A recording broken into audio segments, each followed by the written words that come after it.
Hello friends, how are you? I hope you are all doing well. So in this video, I am going to teach you present continuous tense এর negative sentence. So এর আগে আমি তোমাদেরকে present continuous tense ক্লাসটা পুরোটা করিয়ে দিয়েছি। তো আজকে আমি তোমাদেরকে করাবো প্রেজেন্ট কন্টিনিউয়াস টেন্সের নেগেটিভ সেন্টেন্স। তো যারা এর আগের টেন্সের ক্লাসগুলো দেখোনি, মানে প্রেজেন্ট ইনডিফারেন্টের 4টে পার্ট আমাদের কমপ্লিট হয়ে গেছে এবং প্রেজেন্ট কন্টিনিউয়াস টেন্সের যে main topic present continuous tense কাকে বলে এবং তার সমস্ত রুলস নিয়ে আমি আলোচনা করেছি প্রেজেন্ট কন্টিনিউয়াস ক্লাসে। তো এই ক্লাসটা দেখার আগে প্লিজ ওই ক্লাসটা একবার দেখে নেবে, ঠিক আছে? তো চলো আজকে যাদের কমপ্লিট আছে প্রেজেন্ট কন্টিনিউয়াস টেন্স কাকে বলে তাদের কোনো তো প্রবলেম নেই। যারা নতুন আছো তারা অবশ্যই আগের ক্লাসগুলো দেখে নেবে। তো চলো আজকে ক্লাসটা এবার শুরু করি। দেখো, তার আগে চ্যানেলে যারা নতুন আছে প্লিজ চ্যানেলটিকে সাবস্ক্রাইব করে দিও। তো দেখো, negative sentence of present continuous tense. Present continuous টেন্সের হচ্ছে কি নেগেটিভ সেন্টেন্স, মানে নাবাচক বাক্য। মানে এটাকে বাংলায় কি বলবো? নাবাচক বাক্য চলমান বর্তমানকালের। কিসের? চলমান বর্তমানকালের হচ্ছে নাবাচক বাক্য। তো প্রথমে আমাদের কি বসছে দেখো, প্রথমে আমাদের বসছে সাবজেক্ট। সাবজেক্টের পরে সেম জিনিস অ্যাম নট বা ইজ নট বা আর নট, তিনটের মধ্যে একটা বসবে। অ্যাম, ইজ এবং আর এর ব্যবহার আমি তোমাদেরকে প্রেজেন্ট কন্টিনিউয়াস টেন্সে আমি শিখিয়ে দিয়েছি। প্লাস ভার্বের 1 নম্বর ফর্মের সাথে কি যুক্ত করতে হচ্ছে? ING plus object. ওকে, চলো আয়ের পরে আমি আবার রিপিট করছি, আয়ের পরে সবসময় অ্যাম বসে, তাই তো? প্লুরাল সাবজেক্টের পরে কি বসে? আর বসে, এবং থার্ড পারসন সিঙ্গুলার নাম্বার সাবজেক্টের ক্ষেত্রে কি বসে? ইজ বসে। ঠিক আছে, দেখো তুমি হচ্ছে কি, তুমি হচ্ছে একজন second person pronoun. Second person pronoun, তাহলে কি হবে? প্রথমে আমাদের কি নিতে বলেছে রুলসে? না সাবজেক্ট নিতে বলেছে। তাহলে প্রথমে আমাদের সাবজেক্ট কি আছে? তুমি। তুমি ইংলিশ কি? ইউ। তাহলে ইউ এর পরে কি বসবে? ইউ এর পরে আর নট বসবে। ইউ আর, ইউ যেহেতু একটা সেকেন্ড পারসন প্রোনাউন, ঠিক আছে, ইউ মানে তুমি বা তোমরা, তো সেই জন্য আমরা কি নিব? আর নট নিব। তাহলে ইউ আর নট, তিনটের মধ্যে একটার কথা ছিল, আমরা নিলাম কি? Are not. তাহলে ইউ আর নট, তারপরে কি বলেছে? তারপরে ভার্বের 1 নাম্বার ফর্মের সাথে আইএনজি বসাতে হবে, তাই তো? 1 নাম্বার ফর্মের সাথে কি বসাতে হবে? আইএনজি। তাহলে এখানে পড়াটা হচ্ছে ভার্ব, নায়ের আগে সব ভার্ব আছে। নায়ের আগে দেখো, সব নায়ের আগে ভার্ব আছে। নায়ের আগে খেলা করছে না, সব নায়ের আগে ভার্ব পাবে। তো পড়া ইংরেজি কি? রিড। তাহলে রিড মানে পড়া, রিডের সাথে কি করতে হবে? রিডের সাথে এই যে আইএনজিটা যুক্ত করতে হবে। তো কি পড়ছে না? পড়ার আগে ভার্ব অবজেক্ট থাকবে, তাহলে এই যে ভার্বের 1 নম্বর ফর্মের সাথে আইএনজি হয়ে গেল। এটা ভার্বের 1 নম্বর ফর্ম, তার সাথে আমরা কি যুক্ত করেছি? আইএনজি যুক্ত করেছি। ওকে, প্লাস আমাদের অবজেক্ট কি আছে? বই, বুক। কটা বই বলেনি, ফুল স্টপ দিয়ে দিলাম, বুকস প্লুরাল করে দিলাম, ঠিক আছে? তো চলো, তাহলে তুমি বই পড়ছো না, এটাকে কি বলবো? You are not reading books. Okay, next দেখো, আমরা ফুটবল খেলছি না। ঠিক আছে, আমরা ফুটবল খেলছি না, আমরা হচ্ছে কি? অনেকজন, প্লুরাল সাবজেক্ট। তাহলে প্লুরাল সাবজেক্ট হলে কি বসাতে বললাম? Are not. আর প্রেজেন্ট কন্টিনিউয়াস টেন্সে কি বসেছি? আর। আর এখানে কি আছে? শুধু নটটা যুক্ত হয়ে গেছে, যেহেতু এগুলো নেগেটিভ সেন্টেন্স, নাবাচক। ঠিক আছে, তাহলে উইটা বসাও। উই মানে হচ্ছে আমরা, উইয়ের পরে কি বসবে? আর নট বসবে। উই আর নট কি? খেলা ইংরেজি কি বলো? বলো ভাই, খেলা ইংরেজি কি? প্লে। প্লে, PLAY, প্লের সাথে কি যুক্ত করতে হবে? আইএনজি। প্লে হচ্ছে আমাদের 1 নাম্বার ফর্ম ভার্বের। ঠিক আছে, তাহলে উই আর নট প্লেইং, কি আছে এখানে? কি খেলা আছে? ফুটবলের কথা বলা হয়েছে, তাহলে ফুটবল তুমি লিখে দাও, ফুল স্টপ। ওকে, তাহলে সেন্টেন্সটি কি হলো? We are not playing football. বলো ক্লাসটা কেমন লাগছে? একদম ইজি ভাবে তোমাদেরকে বোঝাবো, কোনো প্রবলেম হবেই না, ঠিক আছে? তো ক্লাসে যারা নতুন আছে প্লিজ চ্যানেলটিকে সাবস্ক্রাইব করো, এবং যদি কোথাও বুঝতে অসুবিধা হয় প্লিজ কমেন্ট করো। ওকে, তোমাদের জন্য কমেন্ট বক্স খোলা রয়েছে। চলো, এখানে আমি সব রকম প্রোনাউন নিয়ে আমি আলোচনা করেছি এবং সব রকম সাবজেক্ট নিয়ে, যাতে তোমাদের কোনো রকম প্রবলেম না হয়। দেখো, সে, সে এখানে এই সেকে তুমি ছেলে হিসেবে ধরতে পারো, মেয়ে হিসেবেও ধরতে পারো, ঠিক আছে? সে হচ্ছে আমাদের সাবজেক্ট, তো আমি এখানে ছেলে হিসেবে ধরলাম। হি হচ্ছে সে, ছেলে হিসেবে ধরলাম। সে গানটি গাইছে না, সে গানটি গাইছে না। দেখো, গানটি হচ্ছে অবজেক্ট, আর গাইছে না, গাওয়া ইংরেজি কি সিং, গান করা ইংরেজি কি সিং। তো আমাদের লাস্টে ভার্ব আছে কি, ভার্ব আছে কি গান করা। তো সেটাকে তুমি না আমি, তুমিও না আমিও না, বাইরের একজন থার্ড পার্সন সিঙ্গল নাম্বার, তার জন্য ইজ নট হবে। কি হবে, ইজ নট। তাহলে সাবজেক্টের পরে ইজ নট বসাও, ইজ নট। ভার্ব কি, গান করা, গাওয়া, গাওয়া ইংরেজি কি সিং, সিং এর সাথে কি করব আইএনজি, সিঙ্গিং। কি গাইছে না, গানটি, টি আছে, দা বসাও, দা সং, দা সং মানে হচ্ছে আমাদের গান, ফুল স্টপ দিতে হবে। তাহলে কি হলো, he is not singing the song. Okay, চলো নেক্সট প্রশ্ন।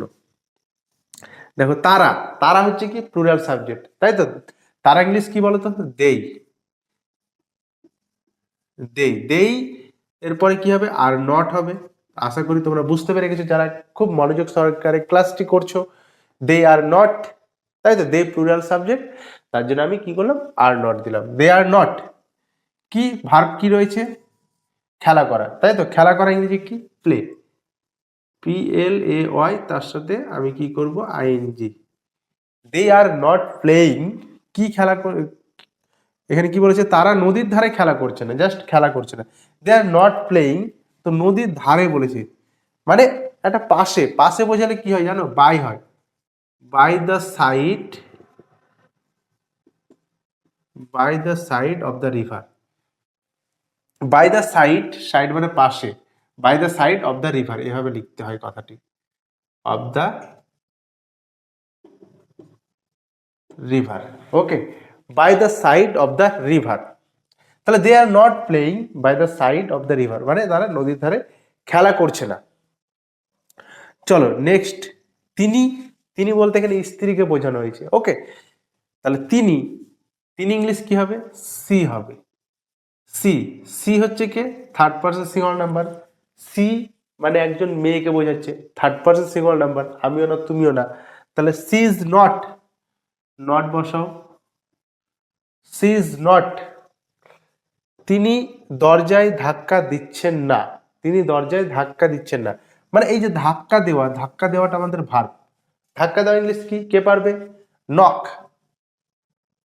KNOCK, তার সাথে আমরা কি করব নকিং। কোথায় ধাক্কা দিচ্ছেন, একটা নির্দিষ্ট জায়গায়, তো নির্দিষ্ট জায়গায় বোঝালে কি হয়, অ্যাড বসাতে হয়। কোথায়, এখানে দরজার কথা উল্লেখ করেছে, মানে দরজাতে, মানে অ্যাট দ্য ডোর। আর নকের পরে ফিক্সড প্রিপোজিশন হচ্ছে অ্যাট, নক মানেই তো ঠোকা দিবে, কোনো একটা জায়গায় তো ঠোকা দেবে, বোর্ডে ঠোকা দিলে অ্যাট দ্য বোর্ড হতো, ঠিক আছে, অ্যাট দ্য বোর্ড হতো। তাহলে এখানে কি হবে, at the door. Okay, at the door হলো। তাহলে she is not knocking at the door. চলো, কেউ তার প্রশংসা করছে না, কেউ তার প্রশংসা করছে না, কি হবে, কেউ মানে কি, কেউ মানে নো বডি, নো বডি। এখানে নো বডি মানে কেউ না, সেটা তো আমিও না তুমিও না ভাই, নো বডি, তাহলে is not, nobody is not মানে কেউ না, একবারে third person single number subject, মানে কেউই না। তাহলে nobody is not praising, praise মানে হচ্ছে প্রশংসা করা, প্রশংসা করা ইংলিশ কি, ভার্ব আমাদের প্রেজ আছে, PRAIS ই হয়, তো ভার্বের শেষে যদি ই থাকে, ই উঠে আইএনজি করতে হয়, এটাকে বাদ দিলাম, আইএনজি করলাম, প্রেজিং। তাহলে নোবডি ইজ নট প্রেজিং মানে কেউ প্রশংসা করছে না, কার, তার, তার মানে কি হিম, হিম মানে ছেলে, ঠিক আছে, হিম বা হার ইউজ করতে পারো তুমি, ছেলে হলে ছেলে, মেয়ে হলে মেয়ে। তাহলে নোবডি ইজ নট প্রেজিং হিম। চলো, ছাত্রটি পরীক্ষার জন্য প্রস্তুত হচ্ছে না, ছাত্রটি পরীক্ষার জন্য প্রস্তুত হচ্ছে না, কি হবে এটা, ছাত্রটি হচ্ছে কি তুমি না আমি, তুমিও না আমিও না, third person single number subject একটি, তাই তো। তাহলে দা স্টুডেন্ট করো, the student is not, third person single number is not বসিয়ে দেবো, একদম ইজি ভাই, একদম ইজি, একবারে ঠান্ডা মাথায় বোঝো, ঠিক আছে।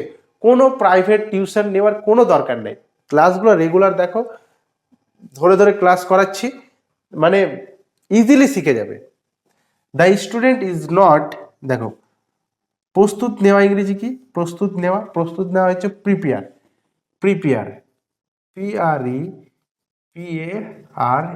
আবার ভার্বের শেষে ই আছে, তাহলে এটাকেও বাদ দিয়ে প্রিপেয়ার ইং করো।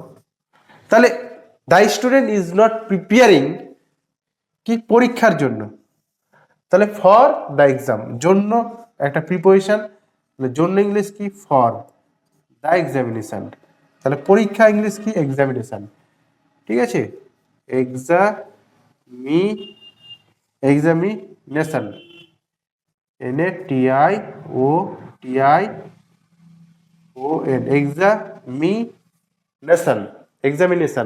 এক্সামিনেশন এর উচ্চারণ করো, এক্সামিনেশন মানে পরীক্ষা। ঠিক আছে, তাহলে ছাত্রটি পরীক্ষার জন্য প্রস্তুতির জন্য কি হলো? তাহলে the student is not preparing for the examination. ঠিক আছে, চলো নেক্সট।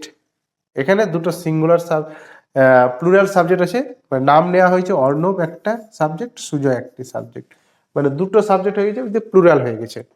ঠিক আছে, তাহলে অর্ণব, NAB, অর্ণব, ও থাকলে অ্যান্ড দিবে। ঠিক আছে, অর্ণব অ্যান্ড সুজয়, তাহলে প্লুরাল সাবজেক্ট হয়ে গেল, দুজন আছে, তাই তো? দুজন আছে মানে প্লুরাল সাবজেক্ট, তাহলে কি হবে? আর নট হবে। আর নট দাও, are not. Arnab and Sujoy are not কি বলেছে?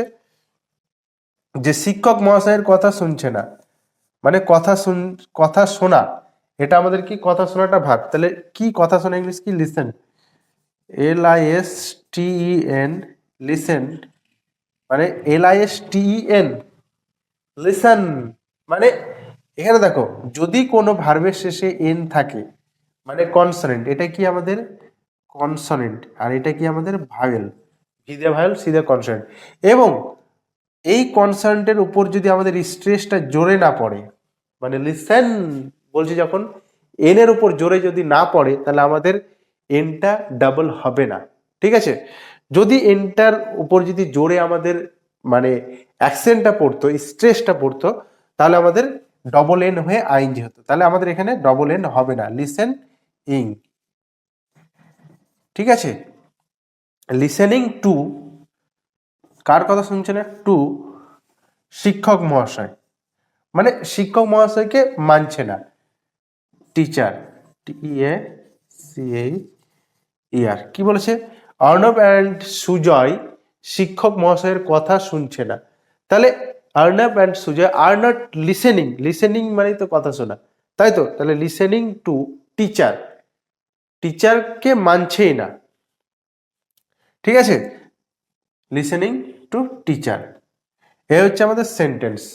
ওকে, তো আমি এখানে সব রকম সেন্টেন্স নিয়ে আলোচনা করেছি। আশা করি